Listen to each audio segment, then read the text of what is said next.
අද මම මෙතන කතා කරන්නේ ආණ්ඩු ක්‍රම ව්‍යවස්ථාදායක සභාවේ තිබුණ පසුගිය රැස්වීමේදී පොලිස්පති පත්වීම පිළිබඳව නමක් යෝජනා වුණා. එතකොට ආණ්ඩු ක්‍රම ව්‍යවස්ථා සභාව ක්‍රියා කළ යුතු ආකාරය පිළිබඳව යම් කිසි ක්‍රමවේදයක් තිබෙනවා. ඒක ඔවුන්ම තීරණය කරලා පාර්ලිමේන්තුව දැනුවත් කරන ක්‍රමවේදයක්. පාර්ලිමේන්තුව ක්‍රියාත්මක වෙන්නත් ක්‍රමවේදයක් තියෙනවා. එකක් ඇවිල්ලා ව්‍යවස්ථාව, ඒකට අමතරව ස්ථාවර නියෝගය තියෙනවා. ඊට පස්සේ සම්ප්‍රදායනුත් තියෙනවා.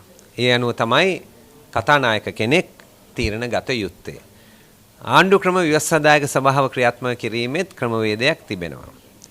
දැන් එදා ජනාධිපතිතුමා නමක් යෝජනා කළා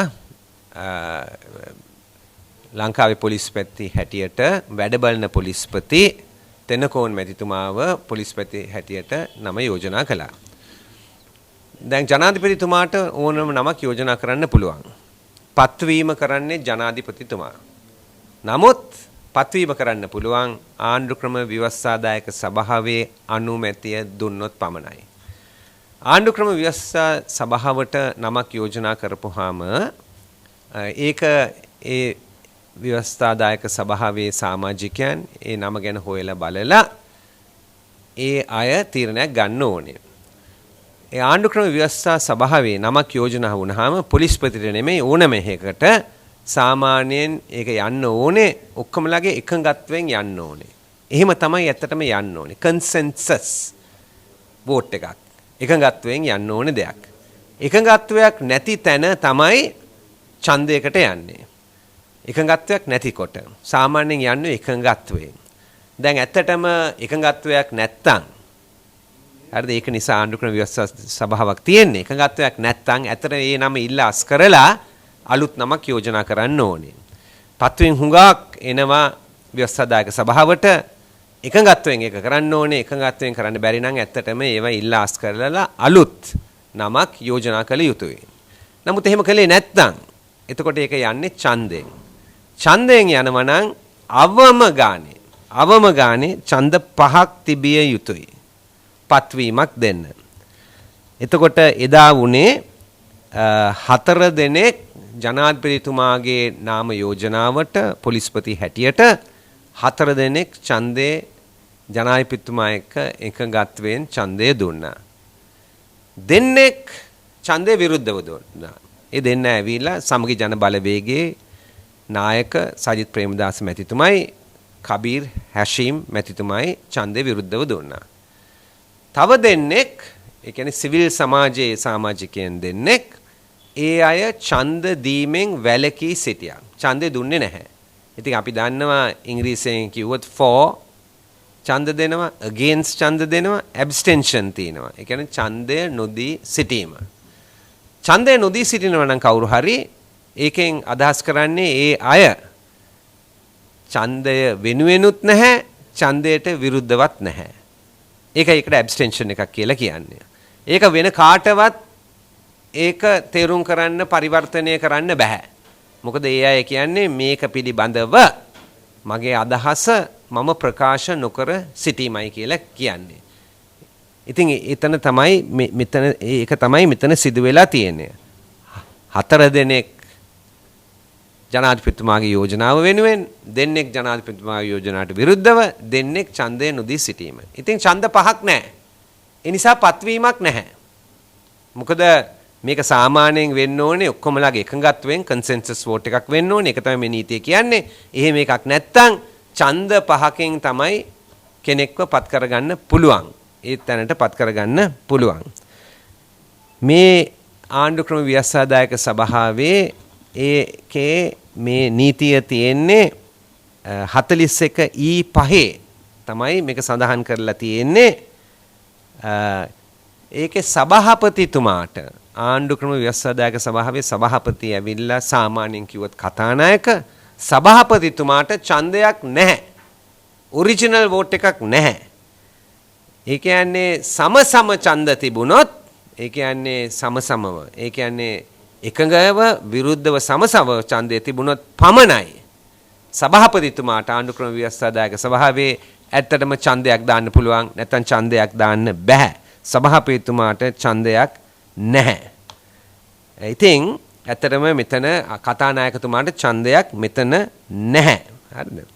ඉතින් දැන් මෙතන වුණේ ගැටලුව ප්‍රශ්නය ඇවිල්ලා හරිද ඡන්දයක් තිබිලා තිබුණා 4 දෙනයි ඒ නම අනුමත කරලා තියෙන්නේ 5 දෙනෙක් අනුමත කරලා නැහැ. ඉතින් පත්වීමක් ඇත්තටම නැහැ. පත්වීමක් නැහැ. එතකොට අද ඉන්න වත්මන් පොලිස්පති ආණ්ඩුක්‍රම ව්‍යවස්ථාදායක සභාවෙන් අනුමත වෙලා නැහැ. ඒකේ තියෙන රෙගුලාසි අනුව අනුමත වෙලා නැහැ කියන එක මම සඳහන් කළ යුතුමයි. I wanted to make a comment at this time on the proceedings of the last meeting of the Constitutional Council, where the Constitutional Council was considering a proposal that had been brought forward by the President, and that is to make the acting Inspector General of Police, the IGP, Mr. Tenokon, as the confirmed Inspector General of Police as IGP. The President has nominated the name, and the name was put forward to the Constitutional Council. In the Constitutional Council is governed by a set of rules and regulations that are there. Regulation 41E(4) says, the Council shall endeavour to make every recommendation, approval or decision it is required to make by unanimous decision, and in the absence of a unanimous decision, no recommendation, approval or decision made by the Council shall be valid unless supported by not less than 5 members of the Council present at such meeting. So it is very clear in the governing rules of the Constitution 41E(4) that when a name is proposed by the President, the appointment is also made by the President, but in the interim, the Constitutional Council has to approve the name. And this doesn't apply only to the Inspector General of Police, which is what we are currently talking about. It applies to any nomination that is brought before the Constitutional Council. It says very clearly, the Council shall endeavour to make every recommendation, approval or decision it is required to make by a unanimous decision. So what is the spirit of the law? The spirit of the law is, if you cannot get a unanimous decision, that name should be withdrawn and another name should be proposed by the President so that the Council can agree, and then that person is appointed. Now this is the spirit of that law. This is what Sri Lanka needs, so that we are making decisions collectively. That's how the way it should go. But it says, in the absence of a unanimous decision, no recommendation, approval or decision made by the Council shall be valid unless supported by not less than 5 members of the Council present at such meeting. So then it is saying that if we can't get a unanimous decision and the name is not being withdrawn, then clearly 5 members of the Constitutional Council have to vote for the proposed name. It's only then that that person is properly elected. So there were no 5 members here. In this vote, there were 4 members who voted in support of the proposal named Mr. Tenokon by the President. Only 4 people voted. 2 people voted against, and that was the SJB leader, the Honorable Sajid Premadasa, and the SJB Member of Parliament, Kabir Hashim, voted against it. And 2 members of the civil society who are in the Constitutional Council, they abstained from voting. Then section 41E again in the Constitution, 41E(5) says this: the chairman or other members presiding shall not have an original vote, but in the event of an equality of votes or any question for decision at any meeting of the Council, the chairman or other member presiding at such meeting shall have a casting vote. So what it is very clearly saying is the chairman, normally the chairman is the speaker in the Constitutional Council, the speaker has no original vote. It's others who vote and decide. But in the event that there is an equality of votes, then the chairman or the chairperson has the right to do a casting vote to make a decision. Now that situation did not arise in the last Constitutional Council because it was 4 votes for, 2 against and 2 abstentions. And it is very disturbing to note that in a letter that the speaker had written to the president of the country, he had in fact gone to suggest that because of the votes for, 2 against, 2 abstentions, right, that if he was voting, that he would have voted for the proposition. This is absolutely ridiculous what has actually happened. The sole vote which he is entitled by law to exercise is a casting vote which becomes relevant in the event of an equality of votes and in no other situation. So therefore, the question arises whether the speaker has actually acted mala fide, and in violation of the provisions of the Constitution.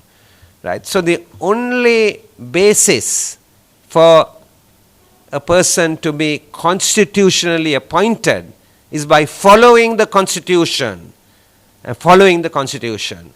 if you look at the provisions that are here, and the leader of the opposition has just issued a press statement on this, and in the press statement he says the Inspector General is appointed by the President, but only on the approval of the Constitutional Council. The Constitutional Council, the leader of the opposition clearly says, has not approved the appointment in the manner required by the Constitution. And therefore, this is very disturbing that things could be done which are actually not constitutional.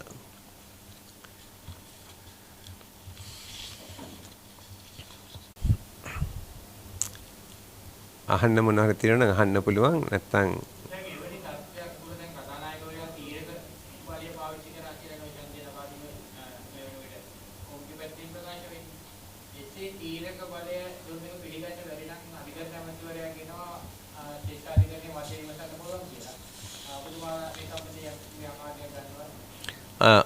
මෙතන තීරක බලයේ ප්‍රශ්නයක් නෙමෙයි තීරක බලයක් තියෙන්නේ සභාපතිතුමාට ව්‍යවස්ථාදායක සභාවේ එතකොට ඒක කතානායකතුමාට තියෙන්නේ සම ඡන්ද ප්‍රමාණයක් තියෙනවා නම් පමණයි කාස්ටිං වෝට් එකක් තියෙන්නේ තීරක බලයක් තියෙන්නේ මෙතන සම ඡන්ද ප්‍රමාණයක් නැහැ මොකද 4 දෙනෙක් දීලා තිනවා ඒ නාම යෝජනාව ස්ථිර කරන්න දෙන්නෙක් විරුද්ධව දීලා තිනවා දෙන්නෙක් ඡන්දය ප්‍රකාශ කරලා නැහැ ඇබ්ස්ටෙන්ෂන් එකක් අපිට බෑ පරිවර්තනය කරලා කියන්න ඒක තියෙන්නේ එතුමා වෙනුවෙන් නැත්තම් ඒක තියෙන්නේ එතුමට විරුද්ධව කියලා කියන්න බෑ ඒකයි එහෙම ඡන්දයක් තියෙන්නේ එතකොට මෙතන තීරක ඡන්දයක් දෙන්න විවස්ථාවේ අනුමැතියක් කතානායකතුමාට නැහැ ඉතින් එතන ඒ සභා රැස්වීමේදී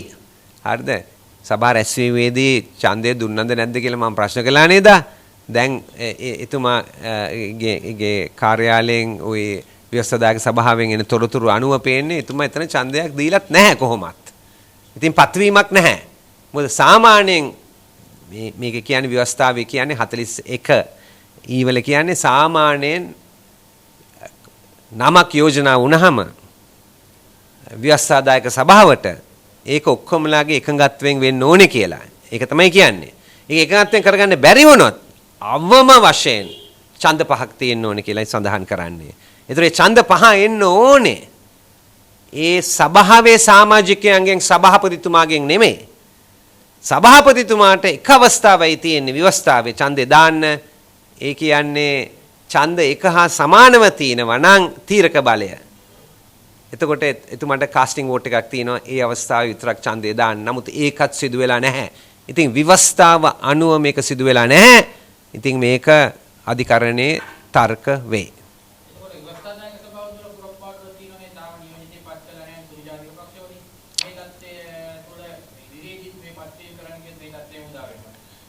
නෑ මේක මං හිතන්නේ මේක දෙකක්. මම ඔබතුමාගේ ප්‍රශ්නයක සම්පූර්ණයෙන්ම එකඟයි. ව්‍යවස්ථාදායක සභාවේ පුරප්පාඩුවක් තිබිය නොයුතුයි.